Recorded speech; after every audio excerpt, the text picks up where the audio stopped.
Good afternoon बच्चों, सभी को गुड आफ्टरनून। मैं आप लोगों के सामने कुछ टेंस के बारे में या इंग्लिश स्पोकन के बारे में बहुत ही इम्पोर्टेंट टॉपिक डिस्कशन करने जा रहा हूँ।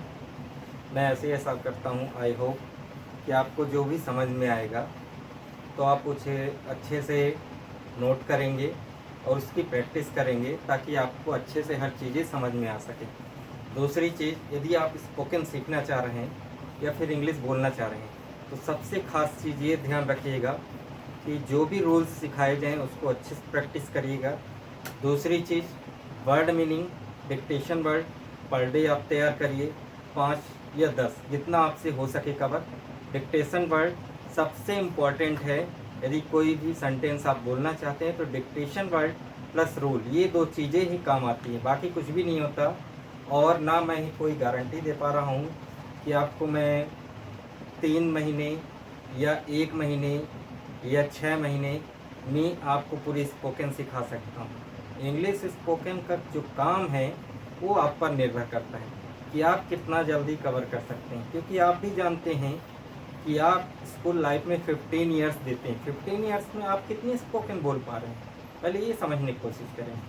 जब 15 ईयर्स में आप स्पोकन नहीं बोल पा रहे हैं तो कोई भी जो होता है वो 3 घंटे या 1 महीने में कैसे आपको स्पोकन सिखा सकता है। तो ये आपका अपना माइंड है, आप उसे कैसे समझ रहे हैं। ठीक है, किसी के उसमें मत जाइए कि आपको 3 घंटे में या 1 महीने 30 दिन में पूरी स्पोकन सिखा दी जाएगी। ठीक है, स्पोकन सीखना है तो मैक्सिमम टाइम आपको 1 से 2 साल हार्ड वर्क के साथ देना पड़ता है, तब जाके आप कहीं कुछ सीख पाएंगे। दूसरी चीज़ ये है कि आप यहाँ बोर्ड पर फोकस करिएगा। ठीक है, कि क्या लिखाया जा रहा है, क्या रूल्स बताया जा रहा है और कैसे बताया जा रहा है। जब तक आप फोकस, आपका माइंड यहाँ पर नहीं होगा, ठीक है, तब तक आपको कोई भी चीज़ समझ में नहीं आएगी। तो चलिए स्टार्ट करते हैं। सबसे पहला रूल टेंस के बारे में मैं बताने जा रहा हूँ, इसको समझिए। सबसे पहले हम लोग देखते हैं टेंस में जो होता है। टेंस में देखिए 2 पार्ट होते हैं। पहले एक्टिव वॉइस होता है, एक्टिव, और दूसरा होता है पैसिव वॉइस। इस चीज़ को ध्यान रखिए कि एक्टिव वॉइस और पैसिव वॉइस इंग्लिश स्पोकन करना है तो इसमें क्या होता है, टेंस के पार्ट पहले समझना पड़ता है कि 2 तरह से होते हैं, पहले एक्टिव, दूसरा पैसिव। एक्टिव का मतलब आप अच्छी तरह जानते हैं, एक्टिव मतलब होता है, शुद्ध हिंदी में हम कहना चाहिए सक्रिय। सक्रिय मतलब जो एक्टिव रहता है, हर काम में एक्टिव रहता है, फुर्तीला रहता है। अब देखिए, हर व्यक्ति हमेशा तो फुर्तीला रहे या नहीं भाई। आपने सुबह से काम करना शुरू किया, ठीक है, आपकी एक लिमिट होगी, आप कितनी देर तक, कितने घंटे तक काम कर सकते हैं। डेफिनेटली काम करते करते आप थक जाओगे, तब क्या करोगे, अपनी जगह में दूसरे सब्स्टिट्यूट को रखोगे।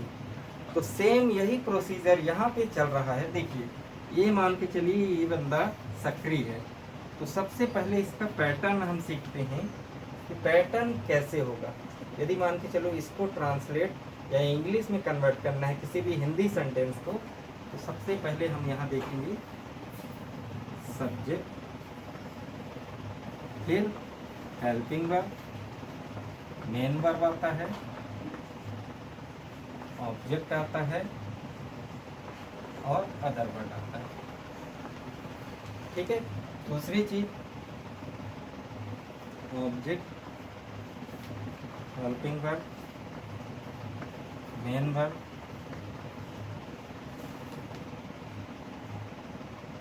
By subject plus other word.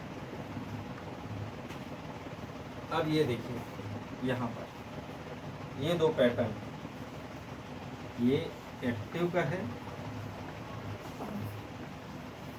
ये पैसिव का, ये पैसिव का रूल है, ये एक्टिव का रूल है। देखिए यहाँ पर हो क्या रहा है, देखो पहले जो बंदा, ये मान के चलो काम करने वाला है, ठीक है, ये काम कर रहा है, काम किया, जब तक एक्टिव रहा काम किया। उसके बाद क्या हुआ भाई, ये भी थक जाएगा, तो ये क्या करेगा, देखो यहाँ पे ये और इस चीज़ को फोकस करो, ठीक है। ये देखो, ये जब थक जाएगा ये पीछे चला गया। अब इसकी जगह पे यहाँ पर देखो ये शुरू में आ गया, यहाँ पर ऑब्जेक्ट जो है पहले आ गया है और सब्जेक्ट जस्ट पीछे चला गया। जैसे आपने एग्जाम्पल में बता रहा हूँ, ट्रेन में देखा होगा, जब ट्रेन कहीं जाती है किसी स्टेशन पर रुकती है, ठीक है, तो अब ट्रेन ये ऐसे तो घूम के जाएगा नहीं इंजन उसका, तो क्या करता है, जब इंजन किसी दूसरे साइड के लिए जाता है, ठीक है, तो आपको दूसरे स्टेशन जाना हो, दूसरे साइड जाना हो, उसका रूट पीछे से आपको रिवर्स होना है, तो इंजन क्या करेगा, आगे से छोड़कर वो जाएगा और पीछे लग जाएगा, पीछे वाली बोगी में, तब जाके इंजन पीछे से चलेगा। यानी आगे से भी काम करता है, पीछे से भी काम करता है। इसी तरह जो है यहाँ पर देखिए, आगे समझते हैं। ये देखिए, पहले एक्टिव वॉइस में सब्जेक्ट काम कर रहा है, अब पैसिव वॉइस में फिर कौन काम करेगा, ऑब्जेक्ट। ये फार्मूला हो गया, ये पैटर्न है।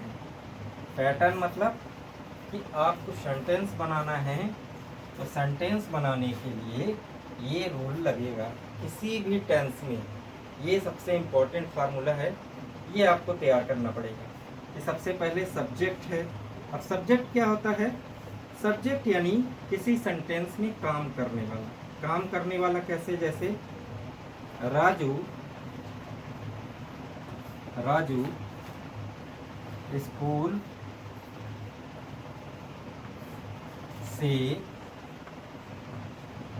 आता है, ठीक है, राजू स्कूल से आता है। तो यहाँ देखो काम कौन कर रहा है, ये काम करने वाला कौन है, राजू। ये हो गया आपका सब्जेक्ट, ठीक है। फिर यहाँ देखो, ये है दूसरे नंबर में हेल्पिंग वर्ब। हेल्पिंग वर्ब क्या है यहाँ पे, ये देखो हेल्पिंग वर्ब यहाँ पे ये ता है, तो हेल्पिंग वर्ब यहाँ पे नहीं आएगा। इसका मैं रूल आपको जस्ट इसके बाद के नियम का बता रहा हूँ कि कैसे और क्यों नहीं आएगा, हेल्पिंग वर्ब यहाँ पे क्यों नहीं आएगा। जस्ट इसके बाद मैं आपको बताने जा रहा हूँ हेल्पिंग वर्ब क्यों नहीं आएगा। फिर तीसरे रूल में आता है मेन काम क्या हो रहा है, मेन वर्ब यानी मुख्य काम इस सेंटेंस में आने का हो रहा है। यहाँ पे मेन काम क्या हो रहा है, आने का। तो आना एक मुख्य काम है यहाँ पे। ऑब्जेक्ट क्या है, यहाँ पर देखिए, ये देखिए ऑब्जेक्ट ये पीछे आ रहा है आपका, बाकी जो है ये पीछे चला गया, ठीक है। तो देखिए इसमें जो है आगे और बढ़ते हैं, अब यही सेम उल्टा हो जाएगा, ठीक है, यहाँ पर जस्ट अपोजिट हो जाएगा। तो इस चीज़ को ध्यान रखते हुए हम लोग आगे और समझने की कोशिश करते हैं पहले, फिर इसका एग्जाम्पल और डिस्क्रिप्टिव और बढ़िया से समझने की कोशिश करेंगे, ठीक है। तो सबसे पहले देखते हैं, चलिए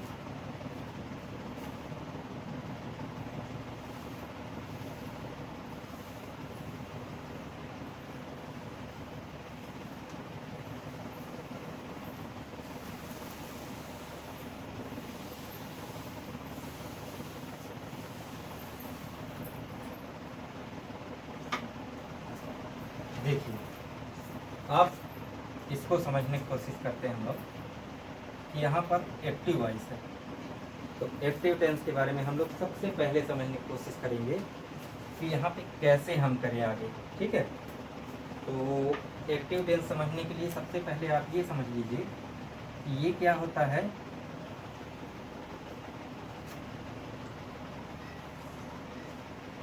ये होता है प्रेजेंट, फिर होता है पास्ट, और ये होता है फ्यूचर, ठीक है, फ्यूचर। अब इसकी पहचान क्या है, ये हलवाई है, हलवाई, हलवाई के यहाँ कुछ मीठा खाइए, ठीक है। फिर मीठा खाने के बाद ये थर्मस है, थर्मस में बढ़िया पानी पीजिए, और पानी पीने के बाद ये गमला है, ठीक है। यहाँ गा से गेंद भी हो सकता है, तो आप हलवाई के यहाँ, ठीक है, मीठा खाएं, फिर पानी पिए, फिर क्या होगा यहाँ पर बढ़िया मीठा खा के पानी पी के गुनगुनाएं, गीत गुनगुनाएं, ठीक है। ये आपका पहचान होगी। प्रेजेंट की पहचान हलवाई है, पास्ट की पहचान थर्मस, और फ्यूचर की पहचान गमला। ये तीन शब्द जो है इस चीज़ पर फोकस करिए कि ये तीनों शब्द यदि आप पहचान रहे हैं, किसी भी सेंटेंस में ये तीन वर्ड आ रहे हैं शब्द, तो समझ जाइए हलवाई यदि शो कर रहा है तो प्रेजेंट, थर्मस शो कर रहा है तो पास्ट, और गमला शो करेगा तो फ्यूचर टेंस का है, ठीक है। अब एक स्टेप और आगे बढ़ते हैं, ठीक है। तो देखिए स्टेप ये है इनडेफिनिट, इनडेफिनिट,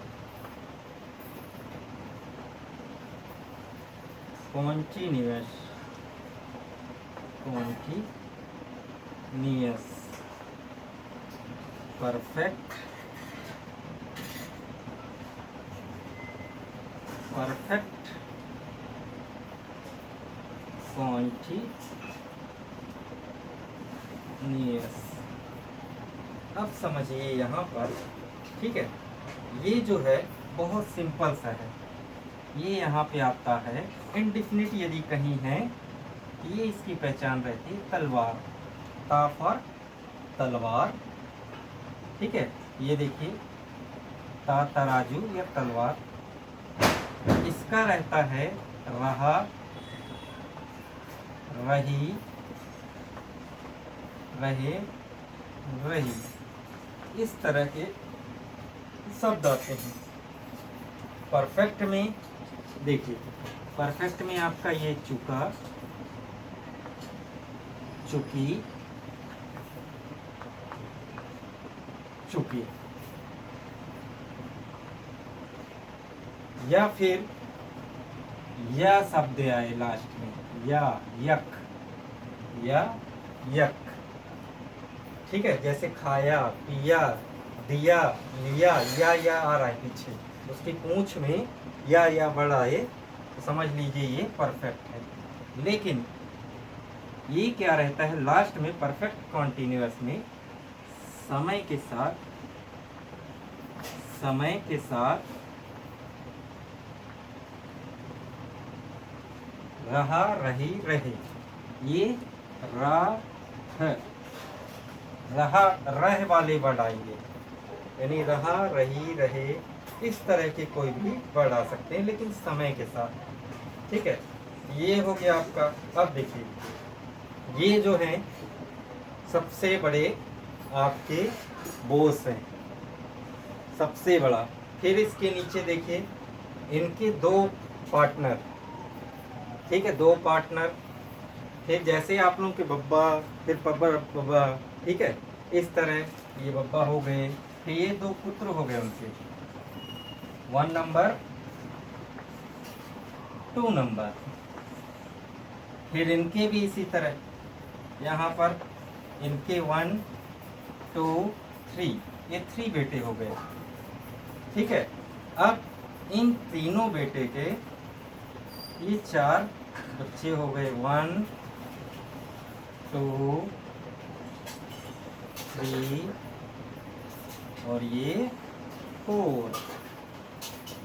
इसके जो है 4 सन है, 4 सन, ठीक है। तो देखिए प्रेजेंट इंडेफिनिट पहला आ रहा है, प्रेजेंट कॉन्टिन्यूअस दूसरा आ रहा है, प्रेजेंट परफेक्ट तीसरा नियम आया, प्रेजेंट परफेक्ट कॉन्टिन्यूअस ये चौथा नियम आ रहा है। अब देखिए प्रेजेंट और इंडेफिनिट की पहचान होगी। देखिए यहाँ पे लिखा है ता और यहाँ पे लिखा है हा, यानी जिन शब्दों के अंत में जिन वाक्यों के अंत में ता और हा का मेल आए, जैसे ता है, ती है, ते है, ठीक है, इस तरह के सेंटेंस को हम प्रेजेंट इंडेफिनिट टेंस कहते हैं। फिर से एक बार देख लो, ये तलवार और ये हलवाई दोनों आपस में मिल गए, ठीक है, तो ये यहाँ पे इस तरह के पहचान बताएगा कि हम प्रेजेंट इंडेफिनिट टेंस के ही हैं, ठीक है, ये अपनी पहचान बताता है। फिर प्रेजेंट कॉन्टिन्यूअस अपनी पहचान क्या बताएगा कि रहा है, रही है, रहे हों, ये देखिए रहा, रहे, रही, रही वाला और हलवाई वाला ये दोनों मिल जाएंगे तो प्रेजेंट कॉन्टिन्यूअस टेंस बताएगा। फिर परफेक्ट वाला क्या बताएगा इसके साथ मिलके, ये इनकी और इनकी जोड़ी बन गई, तो ये प्रेजेंट इंडेफिनिट बताएगा कि मैंने चुका है, चुकी है, ये देखिए चुका है, चुकी है, चुके हैं, या फिर लिया है, दिया है, खाया है, पिया है, या पूंछ में आई इसकी, तो वो भी इसी का पहचान है। चुका चुकी ठीक है, या वाले भी word present indefinite present perfect का पहचान है, ठीक है। अगला जो है यहाँ परफेक्ट कॉन्टिन्यूअस। अब देखिए यहाँ पे अलग हो गया सिस्टम, यहाँ पे समय साथ में रहेगा, फिर रहा, रही, रहे साथ में रहेगा और ये हलवाई भी साथ में रहेगा, तीनों का कॉम्बिनेशन रहेगा। जैसे मैं 2 सालों से दौड़ रहा हूँ, ठीक है, यहाँ पे रहा हूँ अंतिम में आया और मैंने समय भी बताया कि 2 साल से, ठीक है, तो समय के साथ जब इस तरह के सेंटेंस आए ये बताता है प्रेजेंट परफेक्ट कॉन्टिन्यूअस टेंस की पहचान। दूसरी चीज, अब देखिए ये तो पहला पार्ट हो गया, ये इनके बच्चों के बारे में है, ठीक है, ये चारों बच्चे इन्हीं के हैं प्रेजेंट के, ठीक है, तो इन्हीं के नाम से इनका नाम जैसे देखे होगे अपने पापा के नाम के साथ, ठीक है, पापा और जो बच्चे होते हैं तो बच्चों में पापा का नाम जुड़ा रहता है। इसी तरह जैसे इंडेफिनिट है, ठीक है, इंडेफिनिट में ये इनके पिताजी हैं तो इनका नाम जुड़ा आएगा, इंडेफिनिट बस नहीं बोलेंगे, इसके साथ बोलेंगे प्रेजेंट इंडेफिनिट, फिर बोलेंगे प्रेजेंट कॉन्टिन्यूअस, फिर बोलेंगे प्रेजेंट परफेक्ट, ठीक है। अगला देखते हैं, नेक्स्ट पार्ट देखिए, पास्ट की बात करते हैं। पास्ट में क्या होगा, सेम प्रोसेस वही होगा जो प्रेजेंट में। अब ये देखिए ये 4 बच्चे इनके भी हैं, कौन कौन, indefinite, continuous, perfect, perfect continuous. तो इसमें पहला क्या होगा, पहले का नाम देखो, पहला बच्चा कौन है, इंडेफिनिट, तो इंडेफिनिट कैसा बताएगा अपना नाम, पास्ट इंडेफिनिट, पहले अपने पापा का नाम फिर अपना नाम बताएगा, तो पहला पास्ट इंडेफिनिट, इसकी पहचान सेम वही रहेगी, तलवार और थर्मस, यहाँ पे हलवाई चल रहा था, अब यहाँ थर्मस चलेगा सब में, थर्मस, ठीक है। ये देखो ता था, यहाँ पे इंडेफिनिट हो गई, पास्ट इंडेफिनिट में ता था, ते थी, ते थे, इस तरह के आपके क्या आएंगे सेंटेंस के अंतिम में, जो पीछे है सेंटेंस के अंतिम में इस तरह की पहचान बताएगा, ता था, ते थी, ते थे, ठीक है। तो देखिए यहाँ पर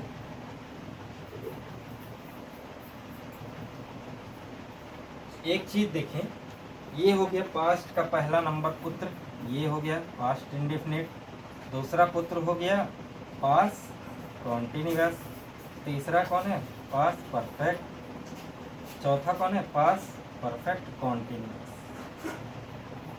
क्लियर है। नेक्स्ट देखते हैं थर्ड नंबर देखें, फ्यूचर का सेम प्रोसेस है, इसके भी 4 हैं पुत्र। तो पहले पुत्र का नाम है फ्यूचर इंडेफिनिट, फिर दूसरे का नाम क्या है, फ्यूचर कॉन्टिन्यूअस, तीसरे का क्या है, फ्यूचर परफेक्ट,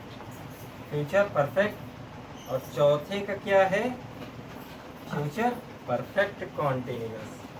तो देखिए अब इसकी पहचान क्या होगी, फ्यूचर इंडेफिनिट की, ये गमला और तराजू साथ में मिला दो तो यहाँ पे क्या हो जाएगा, लिखता ता, देखो लिखता होगा, लिखती होगी। तो फ्यूचर इंडेफिनिट में ये इसका नियम बन रहा है। फ्यूचर इंडेफिनिट, लिखता होगा, लिखती होगी, लिखते होंगे, ता और गा का मेल आएगा, ये फ्यूचर इंडेफिनिट। इसी तरह लिख रहा होगा, लिख रही होगी, रही, रहा, रहे, और साथ में गमले वाला जो गा गमला है उसका अंतिम में मिलाप या मिल जाए तो ये दर्शाएगा फ्यूचर कॉन्टिन्यूअस। सेम इसी तरह झुका होगा, झुकी होंगे, लिया होगा, खाया होगा, पिया होगा, या होगा, ये चुका होगा, इस तरह के भी वर्ड अंतिम में आए, ये परफेक्ट फ्यूचर परफेक्ट का पहचान बताएगा। और लास्ट में फ्यूचर परफेक्ट कॉन्टिन्यूअस टेंस। तो ये फॉर्मेट है, ठीक है, आप बिल्कुल अपने तरह से भी समझ सकते हो, क्योंकि ये सबसे मेन कड़ी है। जब ये कड़ी आपको समझ में आ जाएगी तो आप इसके द्वारा जो है पॉजिटिव है कि आप बहुत जल्दी सीख सकते हो टेंस, क्योंकि टेंस को सीखने में टाइम भी लगता है, 1 महीने 2 महीने, लेकिन ये इतना यदि आपने फोकस कर लिया है।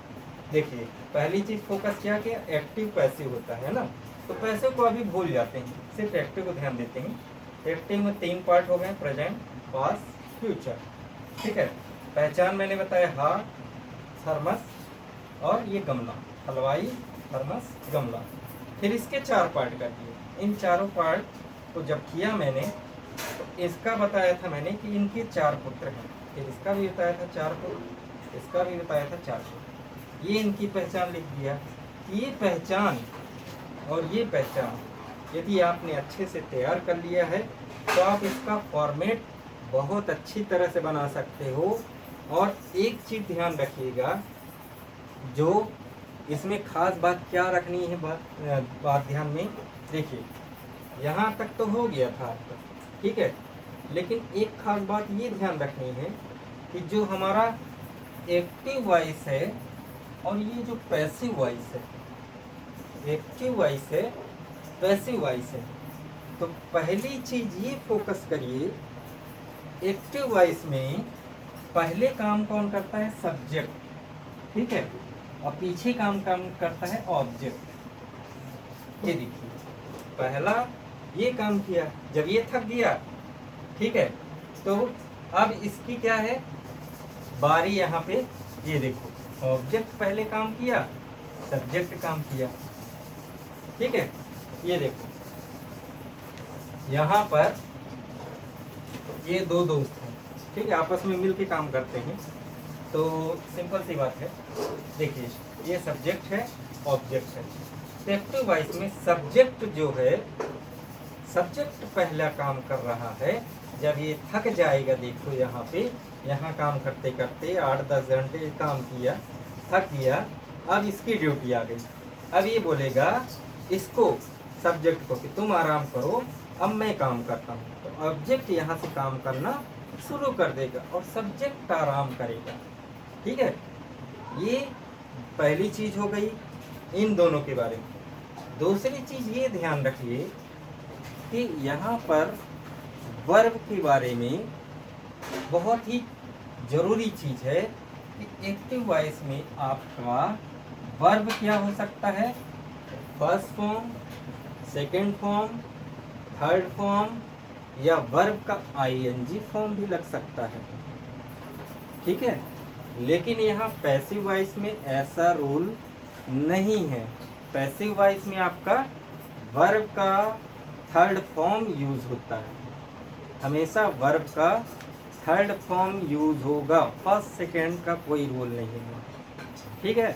तो इस चीज़ का ध्यान रखते हुए हम इसको और आगे समझेंगे। पहले इस चीज़ को आप देख लो, समझ लो, यदि क्लियर हो रहा है कॉन्सेप्ट तो फिर हम नेक्स्ट वीडियो में आगे बढ़ेंगे।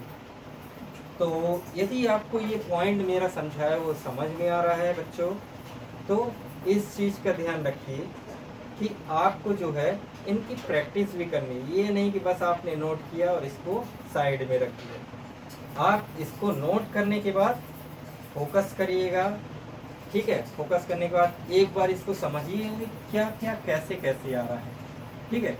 फिर इसकी अगली स्टेप जो है कल से हम लोग पूरा इसका प्रोसेस 1 बाय 1 समझेंगे, ठीक है। बाकी आपका जो व्यू और पूरा माइंड का जो सेट है यहाँ पे होना चाहिए, बोर्ड में, ठीक है। इधर उधर दिमाग मत दौड़ाइएगा, सिर्फ यहाँ पर फोकस करिए जो चीज़ बताई जा रही है। और वर्ड मीनिंग बस ज़रूर तैयार रखते रहिएगा, इसके साथ जो है 5-10 वर्ड मीनिंग जितना आपसे कवर हो सके। स्पेशली फॉर छोटे बच्चों के लिए ये बहुत ही बढ़िया और सिंपल सा ट्रिक है। मैं कोशिश कर रहा हूँ कि आपको जितना सिंपल वर्ड हो सके उतना कम से कम शब्दों में, अच्छे से शब्दों में समझाने की कोशिश करें, ठीक है। तो आप एक बार देख लीजिए इसको, बाकी नेक्स्ट वीडियो में फिर से मैं मिलूँगा, इसको और अच्छे से समझाने की कोशिश करूँगा। बस आपसे एक ही विनती है कि मैं आपसे चाहता हूँ कि बस आप यदि समझ में आ रहा है तो सिर्फ एक लाइक कर दीजिएगा, और उससे ज़्यादा मैं कुछ नहीं बोलूँगा, ठीक है। धन्यवाद।